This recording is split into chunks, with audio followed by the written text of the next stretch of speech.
You're listening to the Empowered Divorce Podcast, where you practice being the chooser in your life again, one day at a time. Thanks for joining me.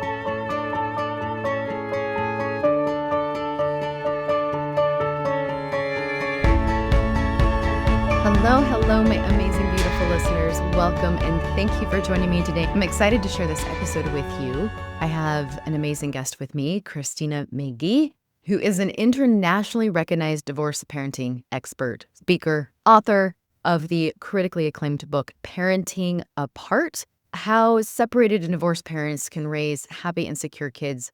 She's the founder of divorcedchildren.com. Christina adamantly believes divorce doesn't have to equal devastation for families.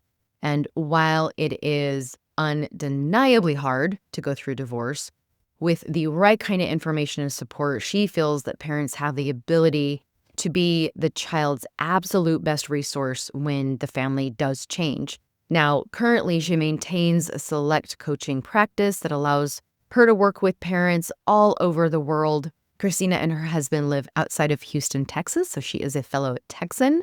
And they are proud parents of 4 adult-ish children, 2 bonus and 2 bio. When she's not busy restoring order to the universe, Christina spends her time taking in sunsets, searching for the perfect cup of coffee. Girl, I'm with you on that one. And ordering more books than she can possibly imagine. We have way more in common than I thought. I'm so excited to have her join me today. Now, you'll hear me start the conversation when I hit record with her. You'll hear me start the conversation and walk through as gently as I can, describing more of y'all's type of divorce. That a life-saving divorce is a little bit different, and describing a little more of the nuance in the experiences that majority of you, my listeners, are going through with parenting. With that in mind, as always, and with every episode, if there's something in here that doesn't resonate with you, that's okay. You don't have to listen. One of the reasons why I wanted to have her come on is, like always, the topics and the podcasts and the message that I offer might not meet you, because there's thousands of you, might not meet you where you are at right now in this moment. What I love providing is hope. And sometimes we might not consider something is available or possible for us until we hear about it. So even though there might be a lot of things in this conversation and other conversations that I have on this podcast, it might not have occurred to you that that's a possibility. And sometimes when our brain hears something new, it's oftentimes going to view that new thing as a threat until we allow ourselves to integrate it a little bit.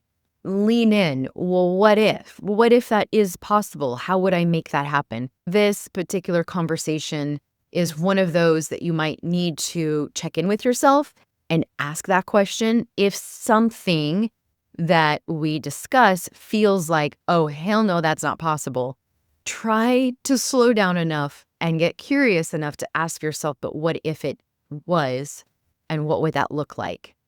Because as always, you have way more power and choice than I know our brain wants to believe. So with that being said, here is the conversation that I had with Christina McGhee. I know we talked a lot when we first met, just about different directions that we can go, especially considering my audience who are divorced ladies that are coming from that experience of betrayal and abuse Mhm. and the nuance. Coercive control and Most of the time, I think I was telling you, majority of them are experiencing not only trying to still deal with the reality fragmentation from that betrayal experience, but once they decide, okay, recovery is not happening, I got to get out, that post-separation abuse escalates. yeah, I know it would be super helpful for them to hear. I know it's hard truth that we're going to talk about today, but lots of them. Yeah. right? But some truths to help them move through. And I think really starting with that, like, yeah, this is hard to navigate, nuanced, and you might not like everything that we talk about today because it might feel like unfair, right? Let's just validate that right out of the gate. Like, it might feel unfair and unjust because the experience in your relationship was unfair and unjust. You didn't choose to cheat. You didn't choose to divorce. when we talk about the impact of our children and long term, right? I think sometimes we forget to look out a little bit down the road with our kids. We're so right here. When we want to have that growth, healing, and relationship with our children forever, because you're your kids forever, there are really key principles, I think, that you can offer to help them get to that place that I know they want to get to. Just maybe Well, it's hard and impossible right now. as I'm listening to you talk, there are two things that are coming up for me, Yeah. right? How incredibly challenging it is to show up as your best self when you're going through the worst time in your life, Oh, I got goosebumps. Yes, yes. I love you right? validated that. Yeah. Yeah. Because not only are you having to hold space for your kids, but you're also having to direct your own healing, right? And dealing with your own emotions. So this is just like stuff stacked on stuff, and it takes a lot Yeah. to get there. So I think the other thing that comes up for me is that there isn't a magic bullet, right? There isn't some fabulous strategy that's just going to like instantly change things, Damn it. I know. right? I wish. If I wish. only I could like figure out a way to like capture that and put it in a pill. Wouldn't it be great? Right? I Um, always joke if there was, Oprah would have figured it out. If there's a magic anything, that woman would have figured it out. I'm telling you, She'd be giving it away. but the real thing, like the power, Mhm. right? Your power really lies in continuing to show up for your kids day after day after day, doing the little, small, consistent, predictable, right? Often things that don't feel like you're doing very much in the moment that add up over time. So you really you want to focus on playing the long game, not the short haul. Mhm, mhm.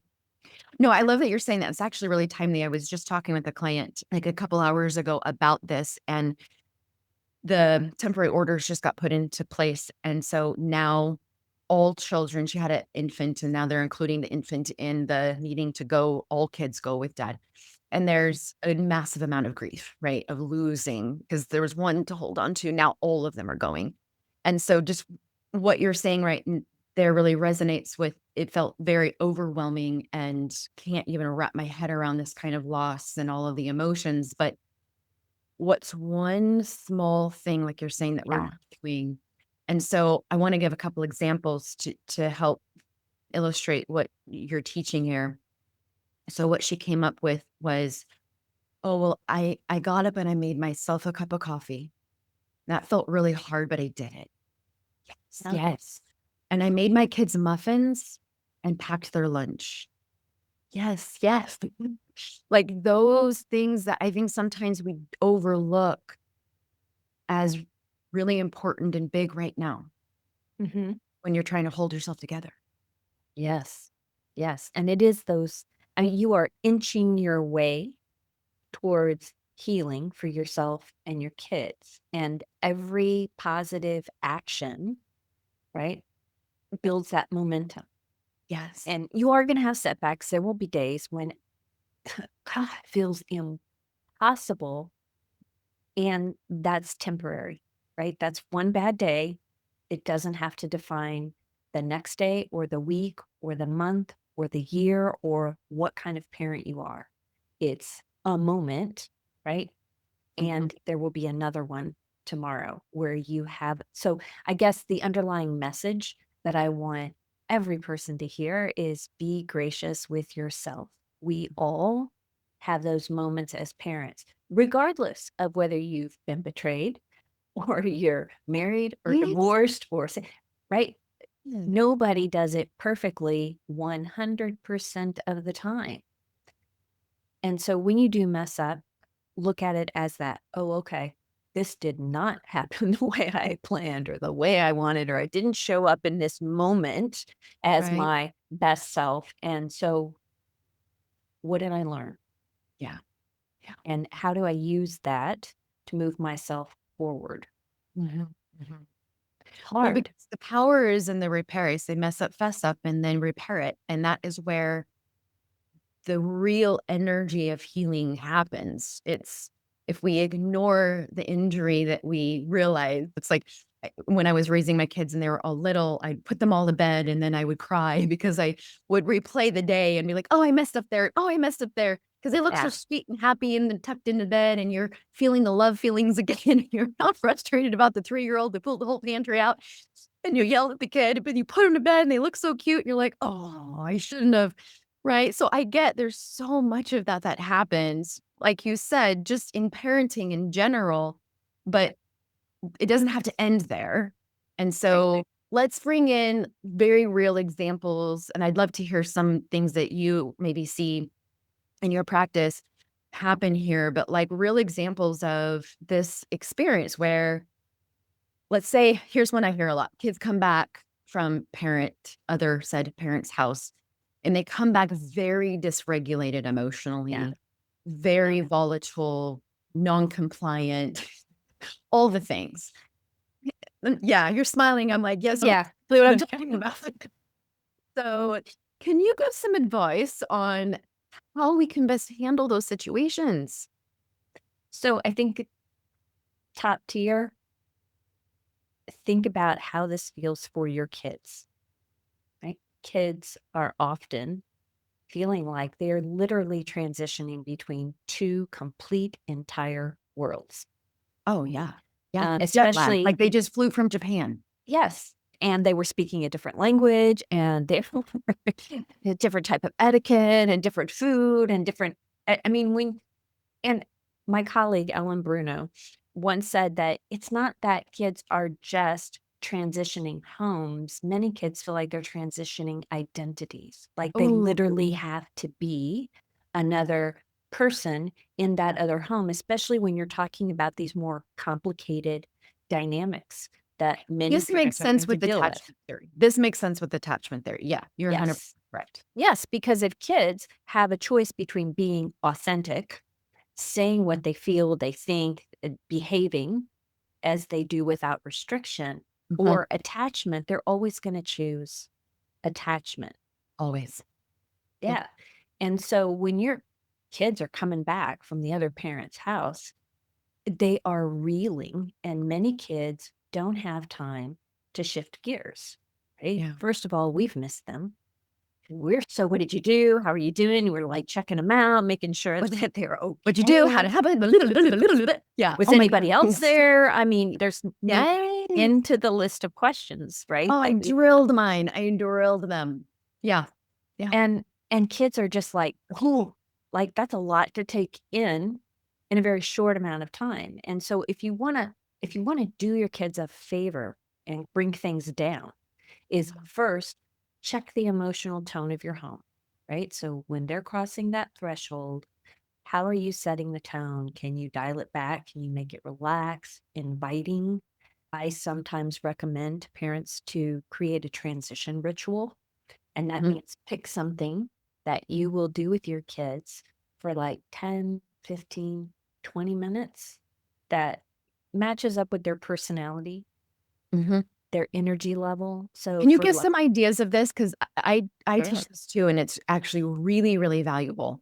I would love to know what are some ideas that you've seen really work here. This is such a brilliant, and it works. Can I just tell you this word? Yeah. They Yeah, it really well. does. Yeah. So I'd love to Yeah. slow that down. Tell me more. So you have more of an active kid. Maybe you need to grab the dog and go for a walk, a slow walk around the block, or shoot hoops, Mhm, or hit baseballs. mhm. Just do something that helps them get that energy, that pent up energy out of their Yes. body. Playing with Play Doh, something very tactile and tangible that lets them just kind of, but you want to do it not with a lot of question or Right. expectations. It's just you are walking alongside them in the moment Mhm, mhm. for Being more, present. yeah, just being present. Yep. And actually, just that alone can be very stabilizing and very regulating for kids. Just our calm. Calm is contagious. Yeah. And so when we can just be in that moment with them, Mhm. and again, simple, but not easy, but just be in that moment with them Right. and let them have that space, almost like we're providing a container for them. Yes. Yeah. Well, and this is why it's so important. I did this myself, and what I learned as I was practicing is that I had to have my own ritual first before they came home. I needed Mm, to yeah. ground myself. I needed to check myself because I was anxious. I did miss them. I was worried. I did have very legitimate concerns. And so that hence when they would come home, I wanted the answers. I wanted that emotional stability for me, and I was really wanting them to solve all of the anxiety that I was having Right. about them being gone and all of the questions and all of the worries that I was having while they're gone. I needed them to solve that for me by answering my questions and by giving me, giving me, giving me. And that just creates a whole mess of a dynamic. And so, in front of what you're saying here, transition ritual with children, I would add, what is yours? And look, it doesn't have to be like all day long type of a thing. It's literally putting on the music. So I had Mhm. some music. I dimmed my lights if they were coming home at night, just creating that tone and slowing down. I would lay on my carpet and I would do snow angels on my carpet and just let my body just slowly move and feel Mhm. like that's enough sometimes just to get ready for them to come home and not drill Sitting them. quiet and having that cup of coffee or Yeah. that cup of tea and Yes. just Huh? breathing, but just something to bring the whole tone down.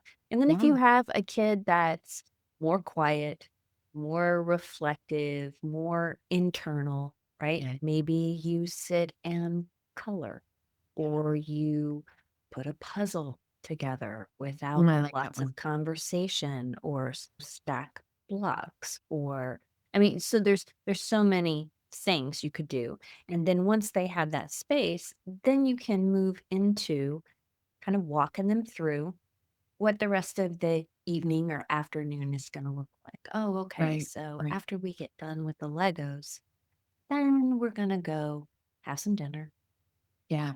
have a bath. Do you notice that kids that have this type of dynamic really need that schedule? They need to know what that next thing is ahead of time rather than those spur of the moment change of plans. Do you notice a pattern there in the work I that oh, I think that what we're talking about is creating tiny anchors for kids, I love how you explain it that way. Yeah. right? So Yeah. if I know what to expect, right, Mhm, that's an anchor for me. mhm, mm, And that's one more thing I don't have to worry about. I don't have to expend energy on. I don't. And I tell parents to also think about this transition like you think about kids at school, right? So when kids go to school, does every school teacher have the same rules in their classroom? nope. No, they don't. And yet, kids can transition between classrooms because they know when I'm in Mrs. Smith's room, hey, this is what Mrs. Smith does. This is how her classroom operates. And if I go to Mr. Jackson's room, well, Mr. Jackson has a different way of doing things. I don't fall out Mhm, right in Mr. Jackson because I know that's just, and yet the school overarching as an organization, as an institution has certain values that all the classrooms uphold mhm. in different ways. And I look at co-parenting as being the same thing, right? So Yes. how are you going to run your classroom? How do you set your kids up for success?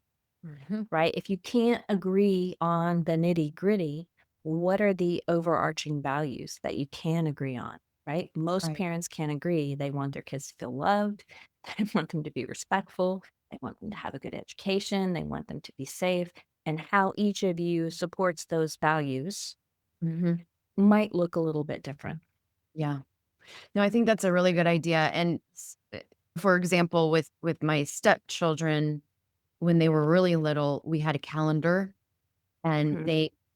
they could see what days Yes. at a time Because again, I love how you're likening this to school. All kids, when they're in kindergarten, it's very overwhelming to learn the schedule and they're trying to integrate all of that. It's so very similar. They're trying to learn this new schedule of back and forth with mom and dads. And so again, giving them that visual, I think they can really do well with a visual of Yeah. this day you're going to dad's, this day you're going. And if it changes, I will let you know. I will try my best to let you know ahead of time, those types of things. But one thing that came up as you're talking too, that maybe you have some added insight here. I remember asking my little stepson, what's the hardest part for you? I was just curious about what he felt was really hard going back and forth. And I'll be honest, I had this idea of how he would answer. And part of me almost wanted to hear a certain answer out. What's the hardest part? Like, really, it was like, so coming here is better, right? You like coming here, right?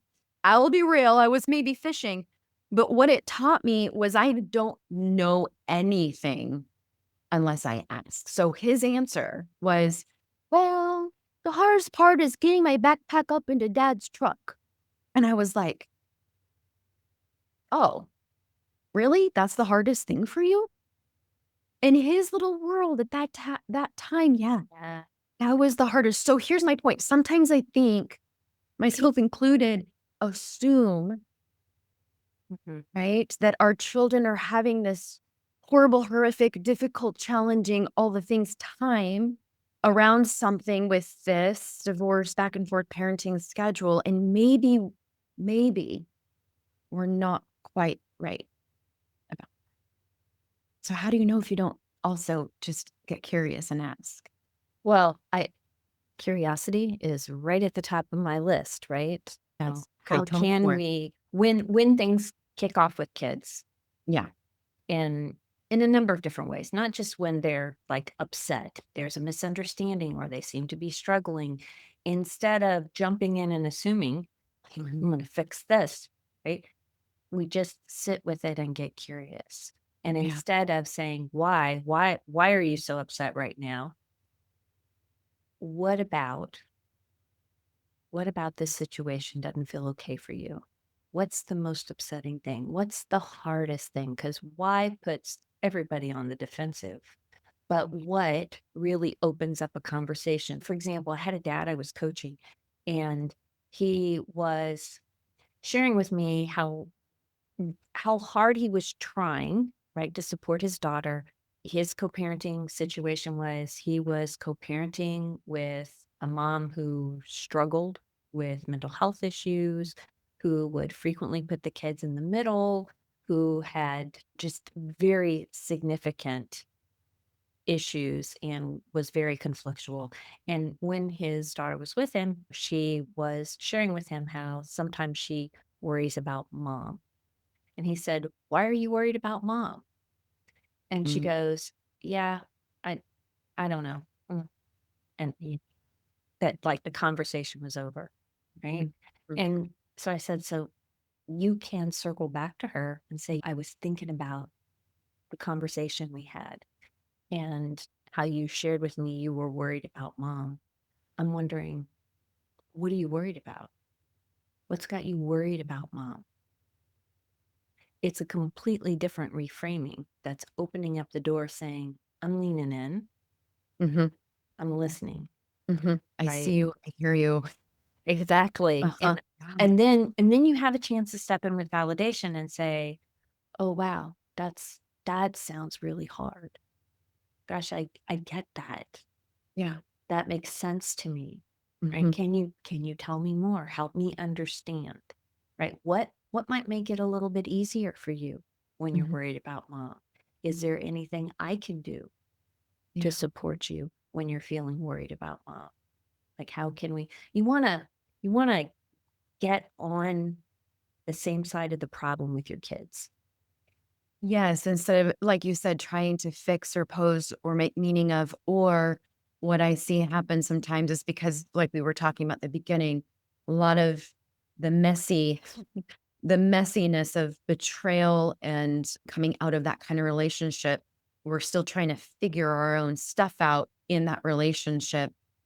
There can be some personalization overlapping here, like, meaning it can feel very common with our child's experience that they're expressing with what we experienced in the marriage. Mhm. We're Mhm. trying to relate to the child or fix the child because we're like, oh, I did that in my marriage. Don't you do that? When, like we were talking about earlier, two different attachments. Yep.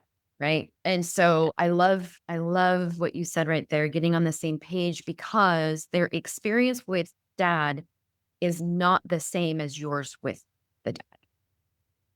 And Yes. that's hard to separate at first. That's really, Mhm. even if you're seeing maybe some of the same responses that your child has, I think there's a tendency to go, oh no, he's doing the same thing to her that he did to me. Right. Right. Right. Or, "Oh, I get that," right? And then we wanna jump on the bandwagon for kid, especially when Oh, they're older, like they're teens and they're like, mhm. they've had it, they're so fed up, and we're like, "Oh, yeah, yeah, you are. I had that. Mhm." It That's not gonna be helpful to That's not the validating that you're talking about, right? No, it sure isn't. Let's just clarify that. You feel That's not like really it. that. Yeah. That's No, like it's it, but not. that's validating you. Right, and then those emotional boundaries get really blurry, right? Yes. And it's important, and this is so hard, but the quality of the marriage relationship does not determine the quality of the parent-child relationship. Say that again. Oh, The really? quality of the marriage relationship, right? It does not determine the quality of the parent-child relationship. They're two completely separate relationships. It You is so hard to see that right now, y'all. Like, I want to validate that. I was there. I get it. It is so hard to Mhm. see, to parcel that out right now. Let, oh, I feel like this is a big one. And if you feel okay doing so, can you give a couple just tools and tips to help untangle that a little bit? Because it's really hard to see outside of what you just said there. Yes. Feels very the same. Well, I think the first thing is raising your level of awareness and to remember that half of your child's DNA comes from that other parent, Mhm. right? And so if your child is 50% of a reflection of a person you absolutely can't stand or don't see any good in, what does that mean for your child? There's a beautiful documentary called Split. I don't know if you've come across it. Yeah. Yeah. And then there's Split Up the Teen Years. There's two documentaries. And in You the have it on your sense website. I'll put it in the show notes too. Yeah. I would strongly encourage well, let me preface that. It's a great film, and you need to make sure you're ready to watch it, Yeah. Oh, yeah. considering the dynamics, right? But you could go look at the trailers and find out about it. There's a lot of insight there for parents because it's kids talking about how it feels, their perspective in a very unfiltered way. And one of the boys in the film talks about how much hate his mom has for his dad. Mhm. And he thinks that she has some of that for him too, because he looks just like his dad. Right. Or if they start to engage in behaviors similar. So tell me if you hear that, right? Negative comparisons, The yes, negative comparison. So if yeah, there's those narcissistic tendencies and traits and your teenager who is supposed to be high ego, you're going to see the traits and then we again do that comparison and lump them into he's going to be a narcissist and I can't have that. I cannot have him doing that or the sexual addiction with my clients, right? They're right. coming out of a partner having serious sexual addictions and compulsivity and a teenager who's exploring their sexuality, pornography comes into that, boom, you're gonna be just like your father. Mhm. Yeah, yeah, Mm, that right yeah. there. Well, that also manifests in even less extreme ways, Yeah. right? These are When extreme ones, but I see it. yes, but it happens all the time. Like when we're in a marriage relationship and we're raising children, kids hear all the time, usually how they're like the other parent, but in a much different way. "Oh, you got your dad's blue eye. Look at Mhm, there's a little twinkle in him, just like your dad. Oh, you're so smart like your mom. You're really good at math problems and figuring out puzzles." mm, mm, Well, mm. when we split up, right, that shifts in a very significant way for lots of kids, and it becomes, "Oh, God, you are such a slob, just like your dad. You know what? I didn't pick up after him. We're married, and I'm certainly not picking up after you." Or, "Bethany, where did you get that outfit? That looks so slutty. You dress just like your mom." Right? And so we start dropping all these little comments and making these negative comparisons. And it's certainly not that we're looking to drag our kids down, but our own feelings of dislike and the intensity of what got on our every last nerve about that other parent Yes. starts Last nerve seeping and out. harm and hurt and pain, all of that. It starts just seeping out. Yeah. And kids then internalize that Mhm, as something about themselves. So I think the first thing we need to do is we need to have an awareness of what those triggers are for us. What are those feelings mhm. so that we can respond in different ways? Yes. So can you go back and say what you said before? Like your relationship with I'm The gonna be marriage relationship thank you. does Yeah. not determine the quality of the parent child relationship. I love Somebody can be a totally lousy, awful, horrible partner and still be a decent parent. And that might be a hard leap for us Yeah, to well, get and there. again, and I wanna validate how they're I know some of you are listening and they're like, "But he's not." And look, we're distinguishing between and I do, I wanna validate that some of you are in situations where your partner your ex is actually harming the children. There is abuse happening. That's not what we're talking about. No. So I want to parcel out what we're talking about. And I think even in that well, that's a whole other conversation, Well, right? can I jump in on that? Yes, please, because this is Because hard. yes, there are situations where you may have a co-parent who Mhm, is very self-absorbed, very emotionally immature, shows characteristics of someone who is narcissistic or really emotionally abusive, mhm, abrasive, like just not supporting the kids. mhm, Your children, that is still their other parent, right? mhm, Your kids are going to have to come to terms with that relationship, find some way to adjust their own expectations mhm. and learn how to navigate that. And Right. if we are holding that same intensity, we're going to have a hard time guiding them. We're going to have a hard time helping them unravel the disappointment when dad didn't show up Mhm, or when mom flew off the handle and said a bunch of really horrible things to them. mhm, And it takes a lot of presence to really show up for kids in that way. Like I had a dad that was talking with his son because mom had some tendencies of a personality disorder, right? And she would just rail on the son, especially when it had something to do with dad, right? And the mhm. son is talking about that. And dad, with the very best of intentions, says, "Oh, you know what? I know your mom loves you. She just like when she gets like that, we just have to give her some space, right? We just have to understand that's sometimes the way she is." Now, was dad saying that to be malicious? Absolutely not. Dad, in a very well intentioned way, but he was completely invalidating his son's experience. Is that the way you want to frame what love feels like? Right, exactly, exactly. No, right? So what is the messaging around there? And Mhm. when we dig into talking about things like validation, that's where it can get really tricky and really hard. Because they can swing to the other side of again, not Compensating. overcompensating, but not necessarily validating that child's experience, but trying to rescue, solve, and validate their own experience of being talked to that way or treated that way. So there's that other side of the pendulum. Well, and parents tend to fall into the extremes, right? We either vilify the Yeah. other parent or we sugarcoat it, gloss it over, and Gaslight. tuck it up neatly. Yes, and it is gaslighting our Uh-huh. kids, but we don't necessarily recognize it. No. We're But trying to be helpful. We're trying to protect. We're trying to but yeah. we're shaping reality for them, and it's very difficult for a kid to learn how to trust themselves and their feelings when they're hearing from a parent, "Oh, that parent really loves you," or "That is the most horrible, awful person on the face of the planet, and they're wrong, and they're." Yeah.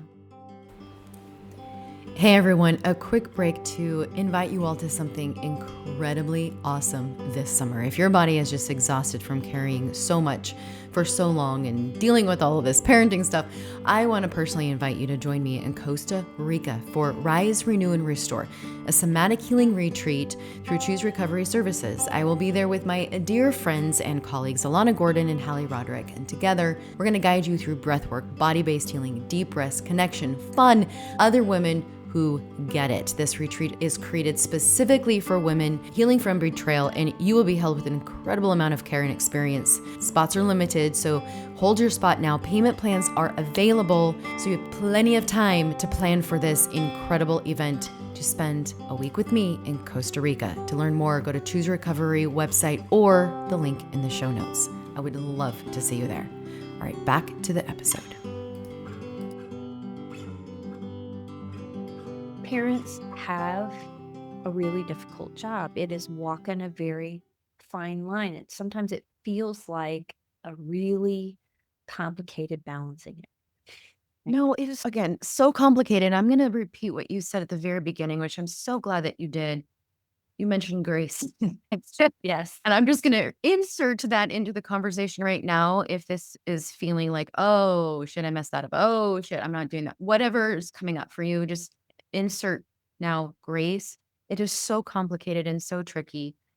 I remember coming to a moment of radical awareness and acceptance in all of this myself, where I was coming from that place of, I am now eyes wide open to the tactics and behaviors and abuse and destruction and patterns, right, in my relationship and outside. Like, oh my gosh, I didn't realize that's what was happening. Oh my gosh, I didn't realize that I was showing up codependent. Oh my gosh, oh my gosh, oh my gosh.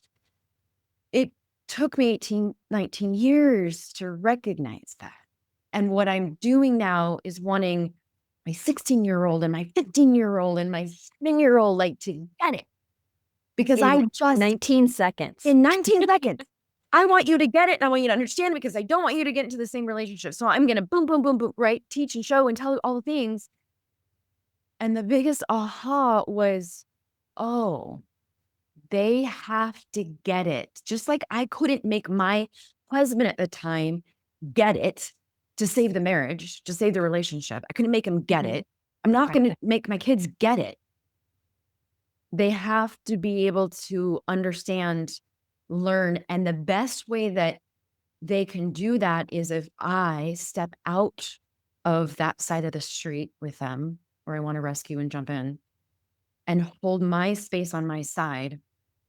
Stay grounded in my truth and my experience, but stay over here. Mhm. And that is really, really, really scary and hard to do. Right. And it doesn't mean we have to feed our kids to the wolves, No, no. but we're wanting to give them a context, right, for processing and understanding their experience. Mhm. And if you think about it, it's not necessarily just with the other parent, right? There's going to be lots of other people our children are going to encounter as they grow up, they move out into the world, right? This particular challenging situation is not going to be the only challenge. Right. Oh, I love that you're saying that there. So what is coming to my mind when you say that is like boundaries. If they have a dad, I'm going to genderize here. They have a dad that doesn't respect boundaries, not respecting the parenting plan boundary, blah, blah, blah, blah, blah. And you as mom want to jump in and go, he's not respecting boundaries and we need to respect boundaries. Give me another, what I'm hearing you say is there's another way that we can teach the principle of boundaries and respect boundaries without throwing the dad under the bus or bringing that into it. Yes. Okay. Tell me more. Yes. And so we want to stay focused on the problem, not the person. Okay. And the problem is, so let's just say, oh, I'm pulling things out of thin air here. Like, I know, right? Take your time. Throwing stuff at you. Let's say there's a disagreement about the schedule, right? Dad wants the schedule to be a certain way. And again, it could be either parent, but for the sake of this example, we'll say dad. Dad wants the schedule to be a certain way. Dad already made plans, said we're gonna do this, scheduling a trip, right? And does not run it by you. Uh-huh. Yeah. Yeah. And so then the kids are saying, well, why won't dad said you won't let us go? Mm-hmm. Now, Oh, talk through this. Oh, yes. that could be a time when, oh man, we just want to lean in and we want to set the record straight and we want to tell our side of the story and what a SOB dad is for not checking in with you first and just changing the schedule, saying this is what's going to happen and making you look like the bad guy, right? Right. Right. Gosh, that's got to be so disappointing. Sounds like you're really looking forward to going on this trip with dad. And I'd love for you to have that kind of time with dad. Unfortunately, dad and I we haven't come to an agreement on that. That's something we need to work out. And so I don't want you to be caught in the middle of this. And it's time for me to have a conversation with dad.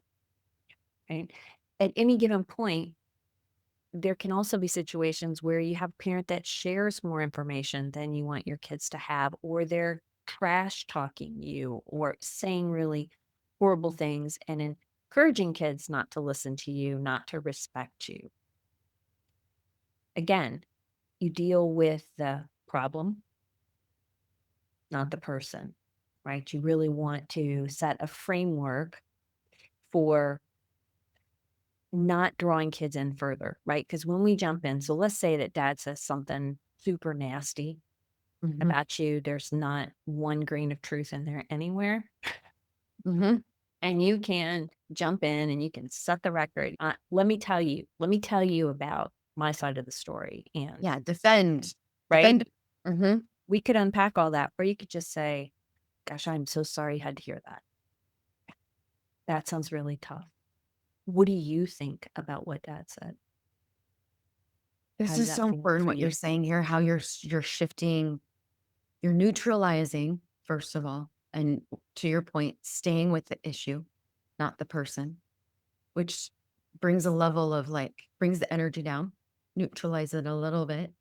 And then I love how you're bringing the focus back to them, because what happens, sorry if I'm going to slow this down because I love what you're saying here, because what happens is we want to defend, we're already, again, dealing with the injury and the injustice and all the stuff personally in that relationship. And that's there. I get it. I validate it. It's there, sitting right on the surface, ready to go. But when you are approaching this example that you just gave with that energy, again, it's about you and that energy and your relationship. And if you're bypassing really what the child's issue, experience, feelings are in that moment. And this is one of those hard truths. And it's not like, I know you're not trying to do it on purpose. That's why I'm slowing this down, because what you're saying here is so key and important of how to shift that and get into their world. That's what I'm hearing you say. Get into their world with this, right? Yes. Oh, really get in there and validate, acknowledge, and get curious. Yeah. So I'm hearing some of my clients going, okay, he did that and it, quote, didn't work.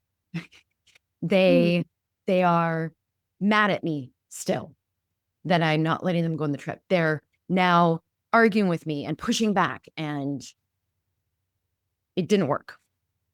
So I would say, well, let's dig into that. Let's Mhm. talk about that, right? What's not working, right? Yes. Because yeah. Uh-huh. What did you expect? What did you want? Right. I mean, the anger isn't the problem, right? Mhm.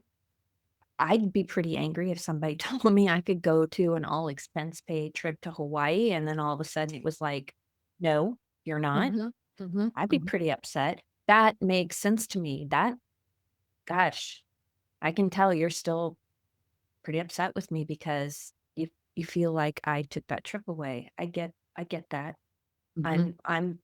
I'm really sorry that things played out that way. I hope in the future we can work something else out, right? I don't agree with how that situation was handled. It is perfectly okay to say, I don't agree with how mom or dad handled the situation. I don't share that opinion.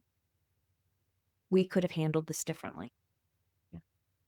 And I hope in the future we will. Mhm. Mhm.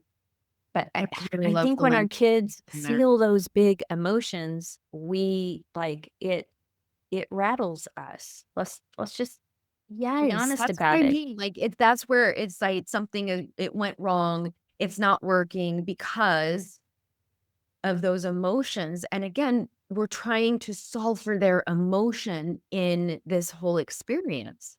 Mhm. And it yeah, and it's really, really hard.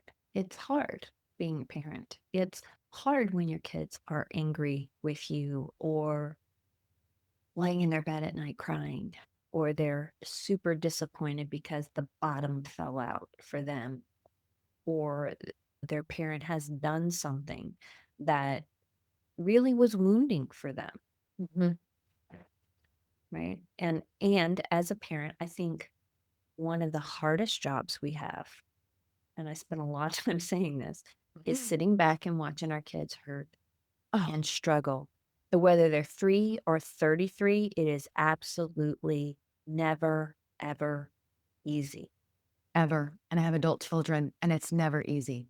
I do too, 4 adultish ones. Yep. It's And so it, that parent that our gut just is like, oh, like I want to get on with fix this. I want to make it better. I want to those there's nothing wrong with those emotions. They're certainly not comfortable, but that doesn't make them bad or wrong or unjustifiable or and again, our role is to help our kids navigate. yeah. Our job as parents is not to remove adversity from our children's lives. It's to teach them how to cope with it. Ooh, hard truth, hard truth. It's truth, but it's really hard to do that. We want to fix. A lot of betrayed partners have the dynamic of the rescuer in that relationship. So it's easy for you all to jump in and fix. Like that's your automatic response to fix. So again, we're kind of shifting what we did in our role in the relationship to our children. At least I mean, I'll speak for myself. That's what I found myself doing, is just shifting that energy and wanting to then fix them.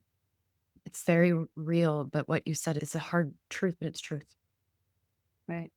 And again, it's not the most ideal circumstances, but we have an opportunity to help our children develop really important life skills, Mhm. to Yeah. learn how to navigate, to build those muscles, to instill in them, right? I can handle hard things and difficult relationships because that relationship that they have with their mother or father, they may have a boss that has those same characteristics, a Okay. coworker, Yes. a boyfriend or girlfriend, a close, I mean, there's any number of relationships, right? And so Mhm. this is an opportunity to help them skill up. And Yeah, and I think there's sometimes oh, sorry, go ahead. that's okay. Well, sometimes our kids are often more insightful than we give them credit for. Like they will Right? see things that we're like, oh, oh, how yeah, you nailed that. Oh, yes. Which, to your point earlier, when you shift back towards them and get curious and ask them and hear them, listen to them, you might hear some of those insights that you're talking about because they do know more than we think they do. They are picking up on more than we think they're picking up on. Yeah. And just making but it goes back to making space for them to figure that out and sort through that. Like, they are capable, which is what I was gonna say, like, even shifting the way that you think about your child's ability. Very early on, my energy was, "You're not capable, you won't figure this out, you're gonna get harmed, you're gonna," and I was limiting them without consciously realizing that I'm limiting their ability to figure this out and see the truth in these behaviors. But Yeah. when I shift to they are capable, they will in their own time, that really was a game changer for me on how I see my kids and how I see them in this situation in a dynamic rather than limiting them or thinking they're incapable. I think that little it's a big shift, but that shift right there, Yeah. I feel like was a huge shift in me in how I showed up for them in those hard, uncomfortable times when they're experiencing a lot of hard, a lot of hurt. They're capable of feeling hurt just like we are capable of feeling hurt. Yes.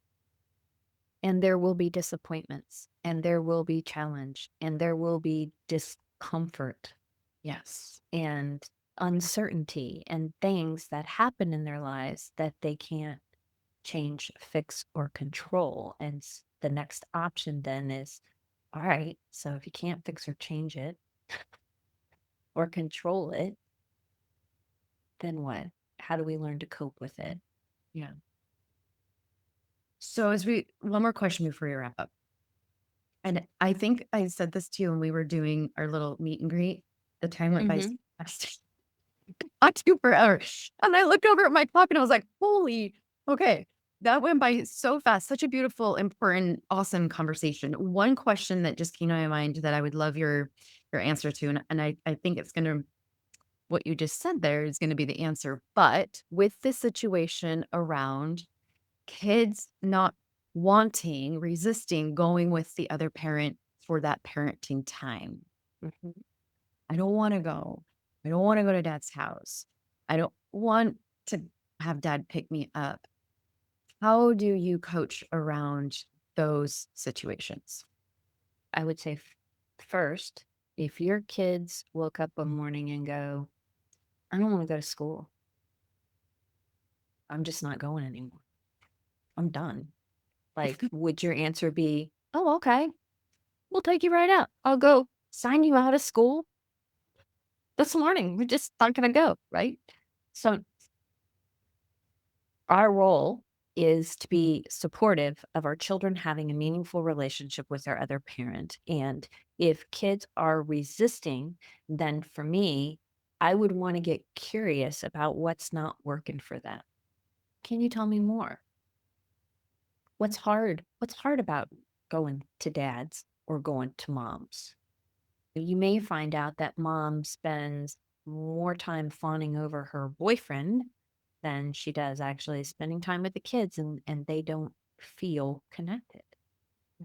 Mm, You could find out that your kids are really worried about you and they're mhm. wondering if you're going to be okay if they leave. Yeah.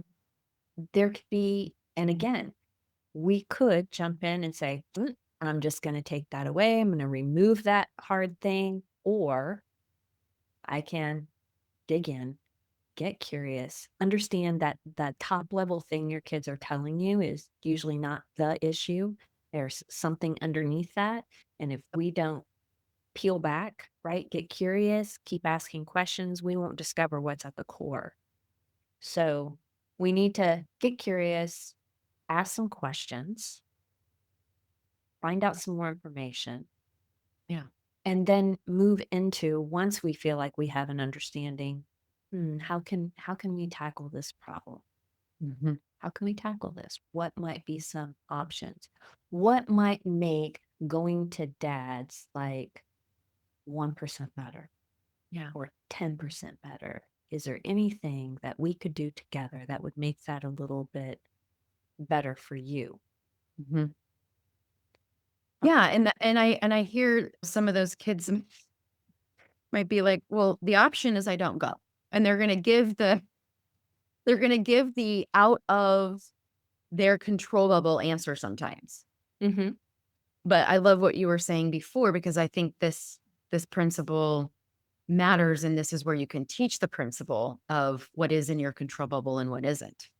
And that isn't, right? The decree set by law is not in your control bubble or mine right now, and we can feel all the feels around that. What is in your control? And that's what I'm hearing you say is what are some options. I had a client that did this with her daughter, and daughter decided that she wanted to bring a whole bag of all of her toys.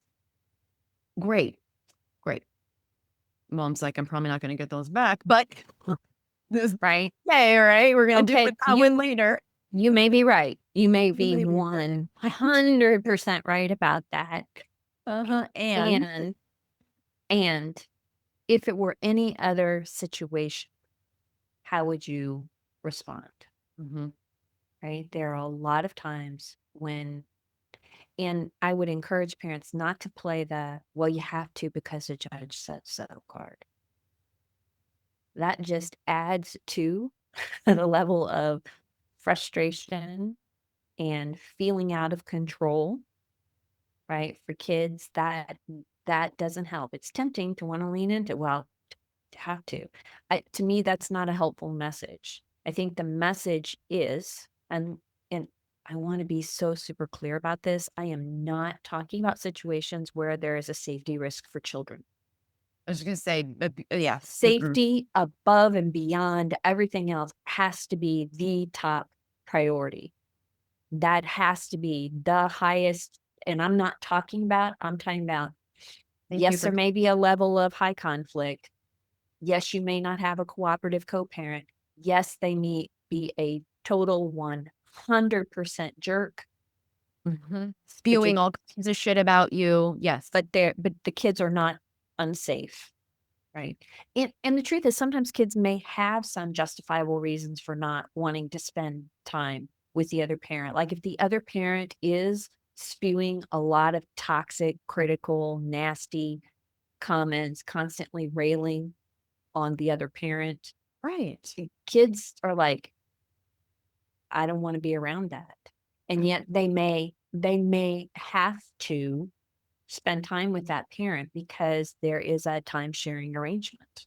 Yeah. And with it's outside of their control. And so in those circumstances, what can they do? How can you work with kids on giving them, like sometimes if a parent is in that kind of situation and their kid is saying, I'm hearing bad things and it really upsets me, teaching kids that when those negative things are being said, you can put your hand over your heart and know that what we have in there is really special, right? And you can just tune out the other stuff. You can say things like, wow, sounds like mom is really angry at me. And sometimes when a divorce happens, a parent might handle their feelings about it by being really angry and saying mean and hurtful things. Mm. I'm so sorry you had to hear that. I don't agree with the way mom's handling her feelings, but that is one way. Mhm. Sometimes people deal with those feelings. Right. And you're giving them that context for understanding. It's not taking it away, but it's helping them recognize, well, that's one way some people might deal with anger, and I can make a different choice. Mhm. I don't have to deal with it that way. What are the other options? Yeah. Right. And when a person is engaging in bad mouthing and criticism and that toxic kind of anger, they're really not destroying your relationship with kids, they're destroying theirs 9 times out of 10. Yeah. Not that there aren't some dynamics. Again, I feel like I got to cover all my I bases. know, right? There's all the There are comfort, some, narcissism, and right? there's yep. There is kids can be very Yep. significantly pressured or influenced to reject a parent, and that is a very different set of circumstances. And so I think that's the other thing that's really important. Like when you're in it, it can be really hard to recognize those nuances. Mhm. And that's where support becomes so important. Like find an experienced professional that can help you identify Yeah. so that you can learn, not label, not looking to slap a label on everybody, but so you can learn about the characteristics or the behaviors and gain some responsive, grounded strategies for going the distance. Yeah. And that's really, really hard to do on your own. I tell Absolutely. parents, you can't see the picture when you're in the frame. So, who do you have that can help you step outside of the frame of your life Yep. and get a different perspective? Yep. I feel like it's taking us full circle because that's where we started with is we have a hard time seeing the future and our children growing and maturing and becoming adults of divorced parents. And that relationship, if you want that relationship to continue to grow between you and your child, what we're talking about today is worth considering, exploring. And I love how what you said right there. It's okay if it's hard for you to see that future and outside of the now and the intensity of right now. But this is why I'm going to go a step further. I don't think you're supposed to do it alone. I don't think you can. I think that sometimes we have a very hard time seeing into our own brain and having someone reflect back to you what is happening so that you can then see is so valuable. It is so valuable. And so difficult because you and I both know that when you're going through this process, right, as a society, we don't do an excellent job of supporting parents that are going through this process, Mhm. right? And the vast majority are dealing with this and their kids are dealing with it in relative isolation. And just to Yeah. go a step further, it's like, how can you build your circle of support for Oh, yourself and a circle of absolutely. support for your kids? And there's a lot of different ways a lot of different ways that can look, Mhm. right? It could be that you identify who's that trusted friend who's going to tell you what you need to hear, not what you want to hear. Yeah. Is there a podcast like this one, right? You can tune in and hear a conversation and get information and maybe gain some little pieces of insight. Even if you gain one thing, Yeah. that's a win, right? One point of action, one baby step that you can take, one perception shift, that's valuable. Find a book, find a support group, work with a coach, think about a therapist. Like there's all these different kinds. And I will say, if there are people out there that are looking for resources, you go to my website, divorceandchildren.com. I have a free, like over 30-page resource guide that has books for kids, books for adults, books for dealing with conflict, books for dealing with narcissistic co-parents or high conflict co-parents, recommended podcast. I mean, there's just all kinds of things. So if you need a starting place, Yeah. go download a copy. Go just rifle through it and see if you can find something that feels like a fit for you, at least a place to start to get that kind of foothold Yep. to keep moving forward. Yep. I love that. Thank you so much for this conversation. Thank you. I know it's going to be helpful. I love how you validated that even if they're taking one little piece away, it might be one of those episodes that you have to come back to or hit pause in the middle of and take a break from and take what Yeah. works right now and put aside what doesn't and come back. It's totally okay. So, what you said, just one thing to get some footing, Mhm. move to the next right step just right now. Yeah. Thank you very, very much. Oh, thank you. It's been a pleasure. And what a great conversation. Thank you for that. Absolutely. All right. Thanks, ladies.